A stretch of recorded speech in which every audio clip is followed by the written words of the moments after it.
Alright, I'm back. Honestly, I wasn't sure if I wanted to keep posting about this. Sharing something so personal online still feels a bit weird to me, but after seeing how many people actually read and liked the last post, I was kind of shocked. I didn't expect so many of you to engage with it, and it really hit me that I'm not going through this alone. Putting everything into words actually helped last time, and I've had some time to think. A lot has happened since then, more than I even know how to process. So here I am again, with more to talk about.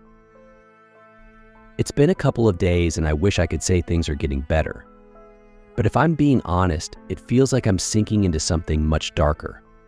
I don't even know where to begin. I guess I should start with what happened after the first night. You know, after that strange moment when I found him sitting up in bed, wide awake but not really there. I told myself it was nothing. Just a kid adjusting to a new environment, right?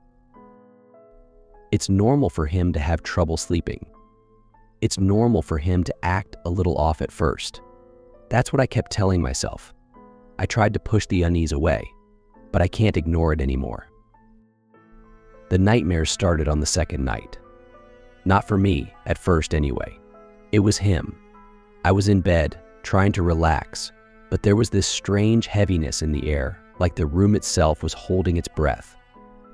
I couldn't shake this feeling that something was wrong, even though nothing had happened yet. I was just about to drift off when I heard it. A muffled, low whimpering coming from his room. At first, I thought it was just him talking in his sleep. But as I listened closer, it turned into full-on crying. I don't know if you've ever heard a kid cry in the middle of the night, but there's something about it that sends a chill down your spine. It's primal, unsettling. I jumped out of bed and hurried to his room, fully expecting to find him curled up in a nightmare. But when I opened the door, he wasn't in bed. I swear to God, my heart stopped for a second. The bed was a mess of twisted sheets, and for a moment, I thought he had somehow wandered off.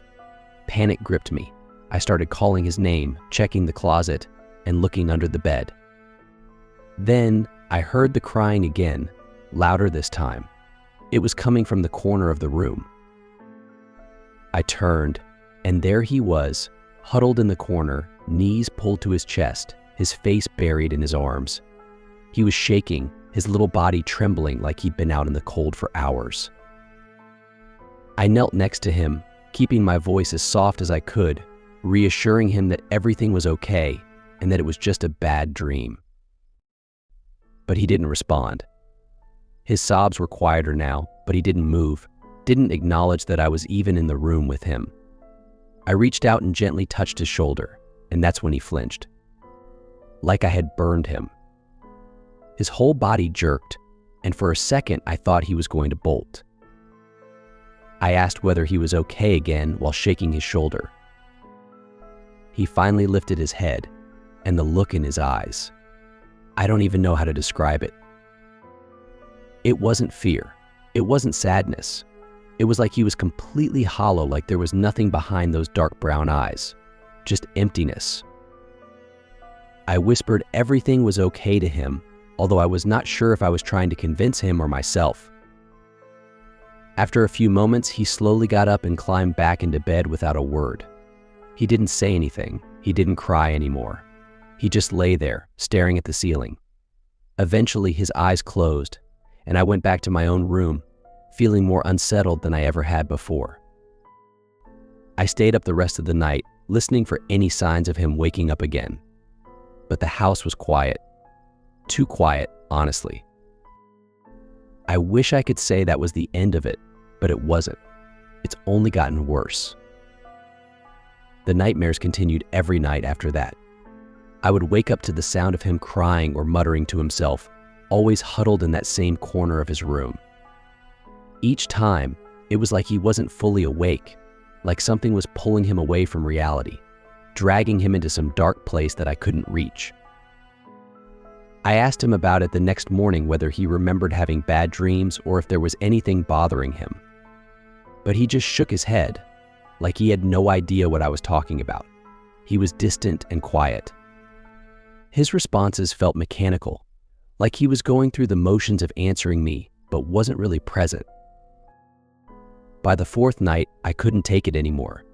I tried sitting with him, staying in his room until he fell asleep, hoping my presence would help. But even then, the crying would start after midnight, like clockwork. Always the same, always from that corner. It wasn't until the fifth night that I started having nightmares too. It sounds crazy, but it's like whatever was happening to him began bleeding into my own sleep. I don't usually have nightmares. Never have, really. But that night I dreamt of the house, except it wasn't my house. It looked the same, but there was something off about it, something dark and oppressive. In the dream, I was standing at the bottom of the stairs, and the whole house was shaking, like there was a storm tearing it apart from the inside. I called out his name, but instead of hearing his voice, I heard that same whisper. The same one I heard the first night I brought him home.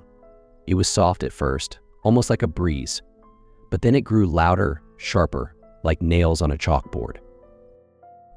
I ran up the stairs, my heart pounding in my chest, and when I reached his room, the door was slightly open. Inside, everything was dark, and I could hear that whisper again, except this time, it was coming from the walls, the floor, everywhere.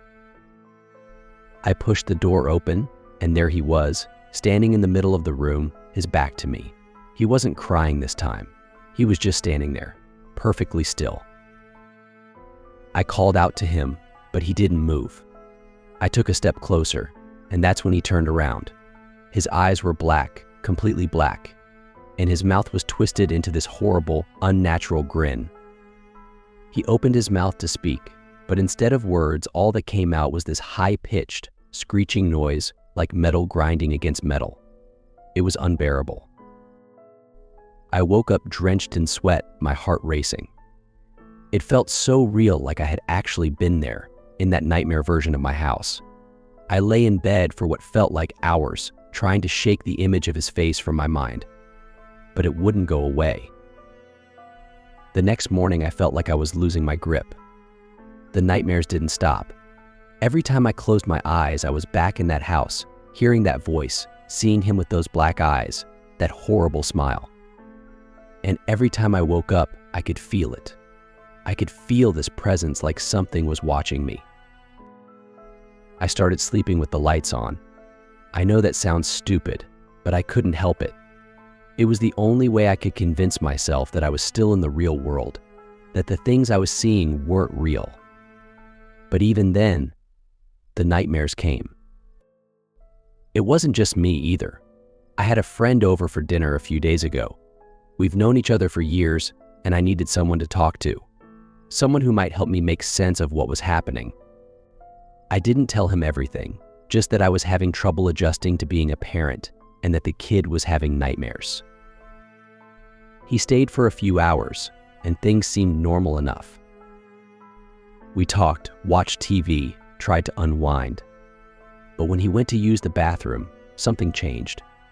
I heard him stop in the hallway, and when I went to check on him, he was standing there, frozen, staring at the boy's room. As I walked towards him, I asked if something was wrong. He turned to look at me, and for a second, his eyes didn't seem like his. There was something cold and distant about the way he looked at me. It was like he wasn't really there. After a few moments, he seemed to return to normal, but what he said next shocked me. He flat out told me in the most direct voice possible to get rid of the boy. Naturally, I was taken aback by his words. Seeing my confusion, he reiterated his statement. I tried to laugh it off, but there was no humor in his face. He just stood there, staring at me like he didn't recognize me. I don't know how to explain it, but something about the way he said it made my skin crawl. It wasn't my friend talking.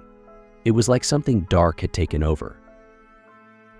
After he left, I tried to brush it off, but the words kept repeating in my head. You should get rid of him.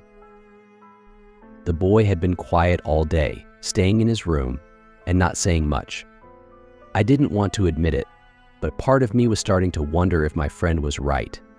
Maybe there was something wrong with him, something I couldn't see but could feel in every bone of my body. But how could I just give him up? What would I even tell the orphanage? That he was having nightmares? That I was having nightmares? They'd think I was losing it. And maybe I am, but I can't shake the feeling that something's coming. Something I'm not prepared for. The dreams, the whispers, the way people act around him. It's all connected. I just don't know how. Not yet. It's only been a short while since I brought him home, but it feels like a lifetime. I keep telling myself that this will pass, that things will get better, but deep down, I don't believe that anymore. There's something wrong here, something dark and twisted, and I don't know how to fix it. I don't even know if it can be fixed. Anyway, I'll keep posting updates as things happen.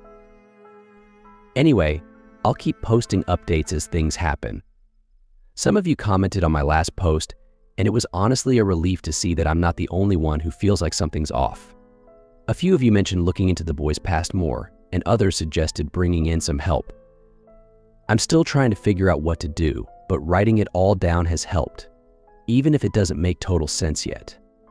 Maybe by putting it out there, I can start to understand what's going on. Or maybe I just need to get it all out before it eats me alive. Either way, I'm not giving up. Not yet.